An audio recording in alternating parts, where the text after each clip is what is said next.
Hi, you all. You already know what day it is. Today is Monday, so it's time for Marriage Monday. And today's devotion is entitled Fight for Your Marriage. And what inspired today's title is 1 Samuel chapter 17. And you all know the story of David and Goliath. You already know how David went up against this 17-foot giant and he knocked him out with 3 smooth stones. We're all familiar with the story. So when I was reading that story this weekend, it reminded me that just like David fought for the Israelites, that we have to fight for our marriage women. And so let's start with the F. F is for faith. We have to have faith that, number one, that whatever's going on can be worked out. We have to have faith in our spouses. We have to have faith in our love for each other. And then we have to have faith in the God that created these marriages. We have to have faith that if we just do our part, that God gonna do his part and things are gonna be worked out. We have to have faith that there is nothing impossible for God. We have to have faith that we can conquer any plot, plan, or devil that the enemy has devised against our marriage. We have to have faith and believe that. So the first thing we have to do to start off this fight in our marriage is to have faith. And then there's the I. The I is for ignore, but it stands for don't ignore who the real enemy is. See, so many times in our marriages, we get so caught up in the battle that we're having that we forget who the real enemy is. And sometimes we argue and bicker and fuss and fight so much till we begin to think that the real enemy is our spouse. And we begin to think that he's on the opposing team, which really that's not the case, because see, that's how slick the devil is.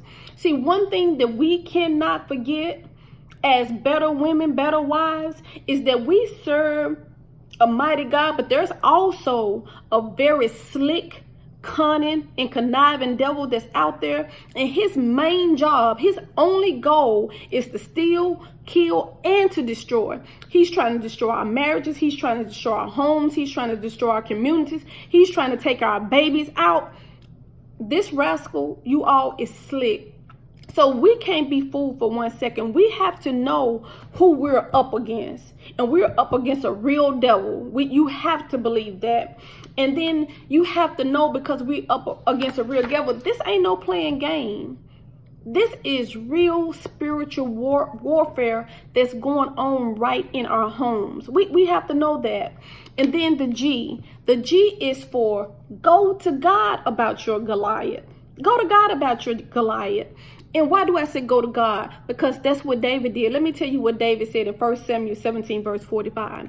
He said, David said to the Philistine, you come to me with a sword, a spear, and a javelin, but I come to you in the name of the Lord Almighty, the God of the armies of Israel, whom you have defied. Did you notice what he said? He said, you come to me with a sword, a spear, and a javelin, but I come to you in the name of the Lord God Almighty. So we have to do the same thing. We have to go to God about our Goliath. And we have to tell that devil, yeah, you coming to me with this, that, and the other, but I'm coming to you in the name of the Lord. And the reason we have to do that, because when you're fighting against a devil, you're not fighting against flesh and blood.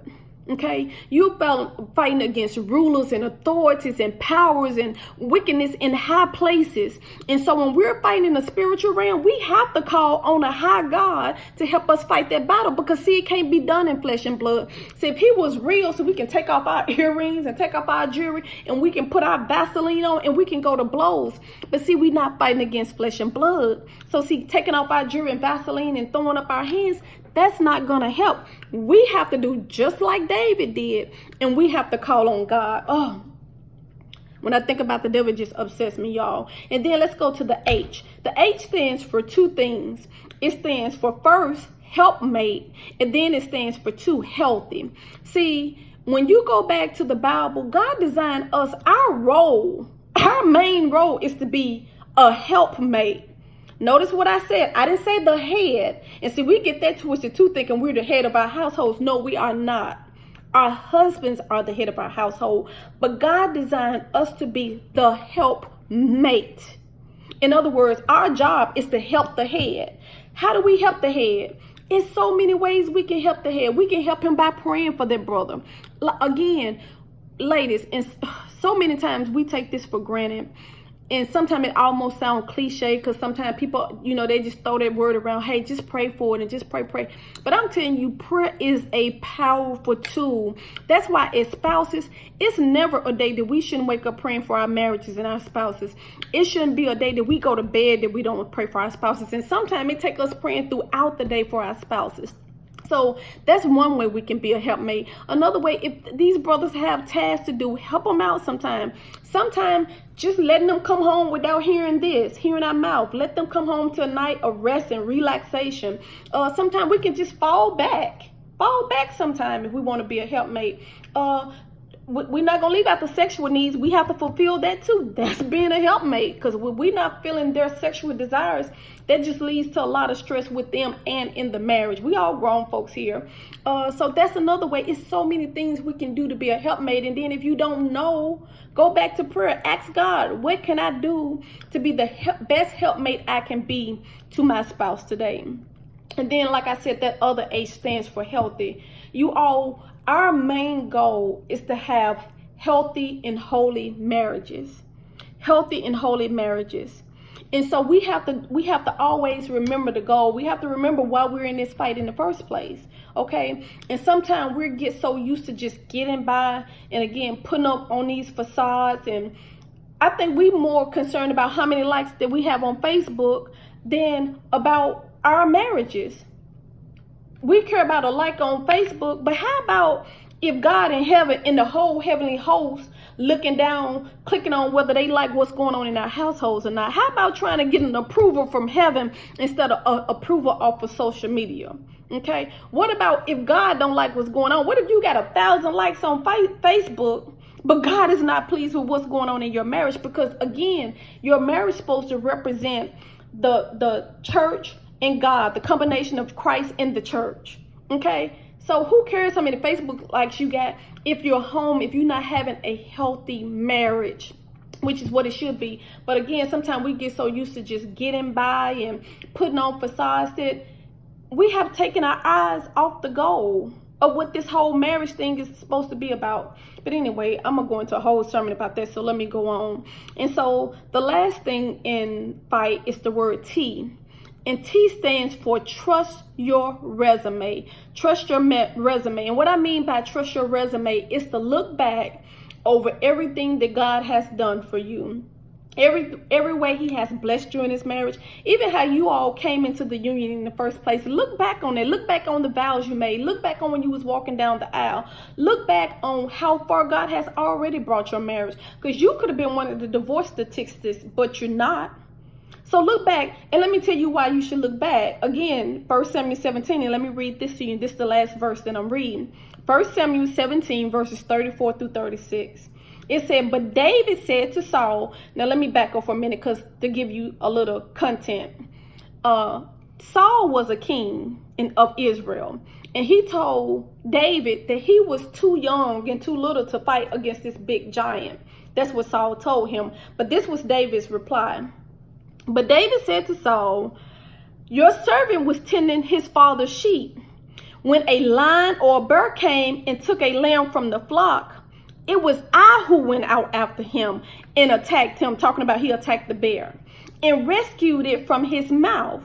And when he rose up against me, I seized him by his beard and struck him and killed him. Your servant has killed both the lion and the bear. And this uncircumcised Philistine will be like one of them, since he has taunted the armies of the living God. See, what David had to do when Saul told him he couldn't, he had to look back on his resume. He said, wait a minute.